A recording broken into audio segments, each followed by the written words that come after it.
Welcome to the Business Buyer Diaries. My name is Nathan Platter. I'm a full-time employee, and I bought a business. I did everything right, from finding the deal, handling all the due diligence on 63 opportunities, and ultimately bought a profitable gym. And boy, was I in for a big surprise as a new owner. I chronicled everything in real time, including the biggest wins to the stressful nights at 2 a.m. I'm sharing my journey without sugarcoating anything, so you don't make the same mistakes that I did.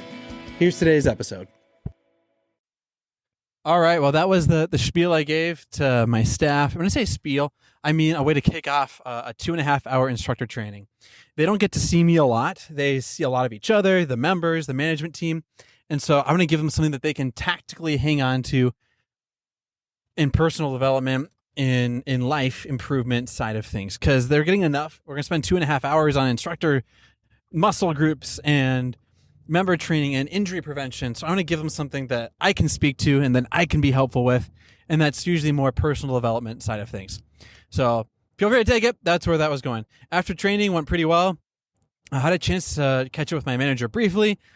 I was trying to get out at the same time other members do, because I talk with my head manager 2 or 3 times a week. And it's not ever, I don't want to pretend like it's a lot, but I could tell hey, the life of the studio is a big thing, and there's going to be some stress, some tension on the club. And so I didn't want to stay around. I didn't want to have a big convo, but lo and behold, I was the last person. So I was able to give her an update on things that I've been working on and how things are progressing.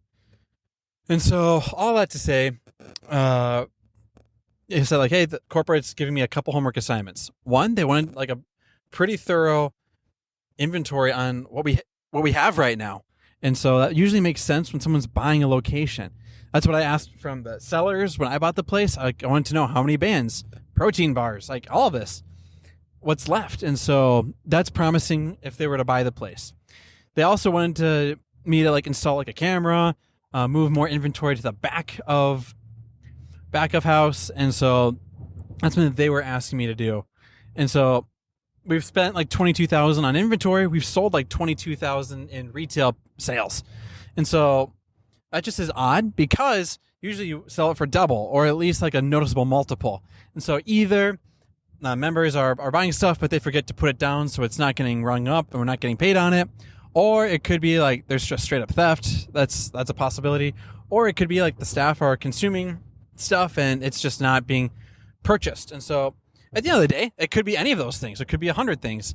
And so corporate's at least asking for a camera, more stuff to get locked up, or it's just not something we can do. Another way to view inventory is it's money you're not allowed to spend.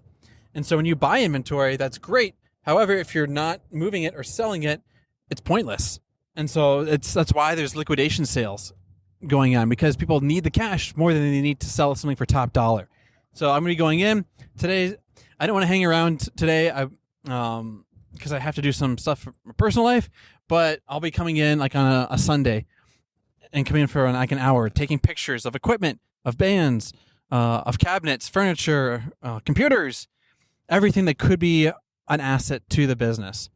That's some remaining homework I have. And then I need to go into the payroll side of things, because I'm sure corporate's going to ask me to chop my salary to zero.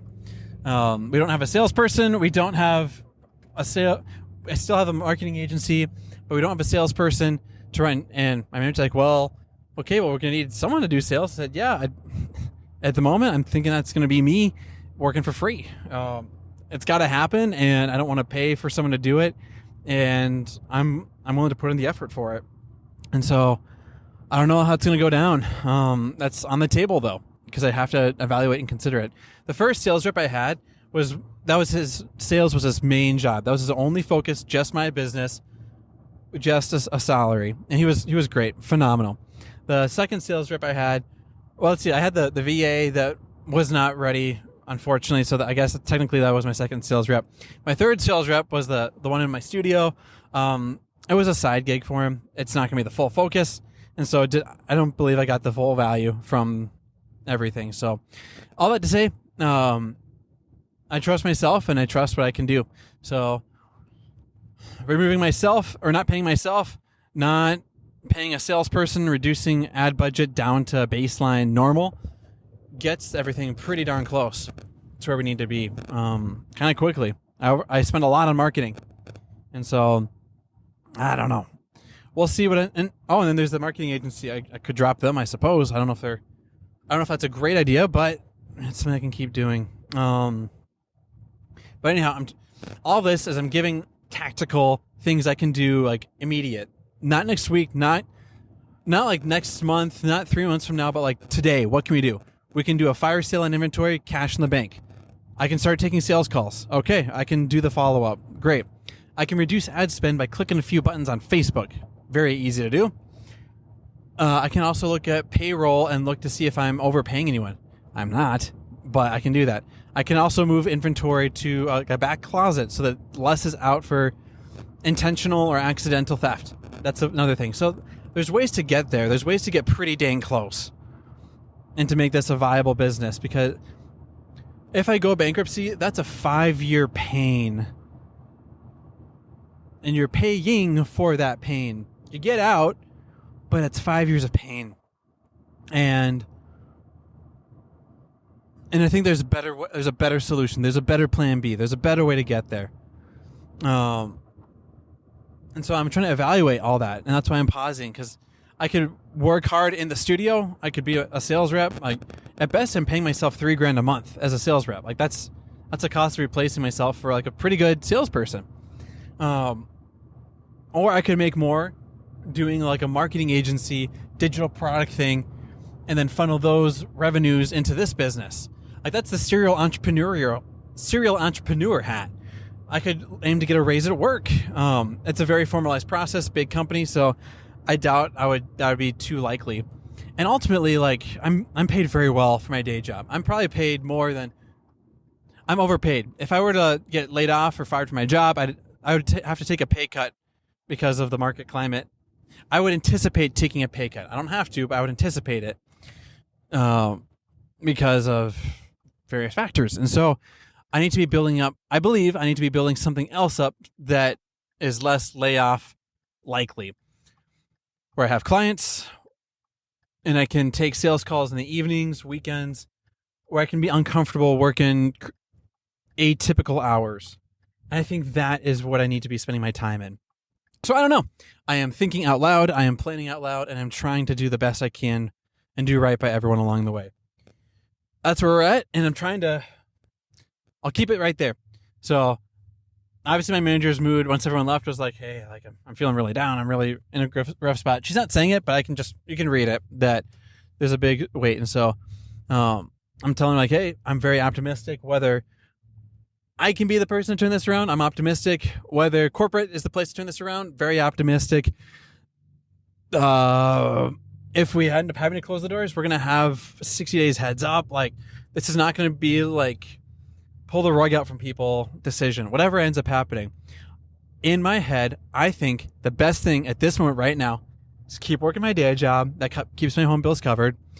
Keep the studio going, because I don't want to declare bankruptcy. I want to dodge that bullet however I can.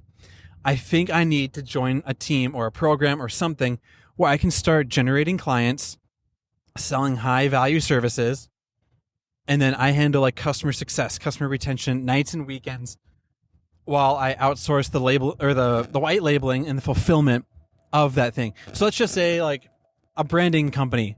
I sell like, hey Nathan, this is Nathan Platter branding. I then go talk to a business here in the Twin Cities that does $10 million a year, and they say, hey, we want to pay $10,000 for a rebranding on our website, social media, blogging. And say, cool, I can help you with that. It's going to be $3,000 a month. They say, hey, that's too much money. I say, hey, I get it. Or I could say it's $20,000. I say, hey, that's too much money. I say, hey, no problem. You know, what's your cash on hand? All right, well, based on your situation, I don't think you should pay everything, but I don't think you should do nothing. So what I can do is that we can do $2,000 down today. That'll get the ball rolling. That'll get the team assembled, working on the intake forms. I can then do a $3,000 a month retainer. We're good for 6 months. And then, well, actually, we probably need a 12-month commitment.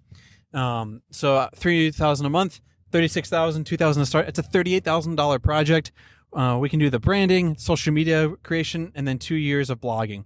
So how does that sound? Is that okay? Sound okay to you? They say, yep, that's great. I now have a contract for $2,000 down, $3,000 a month.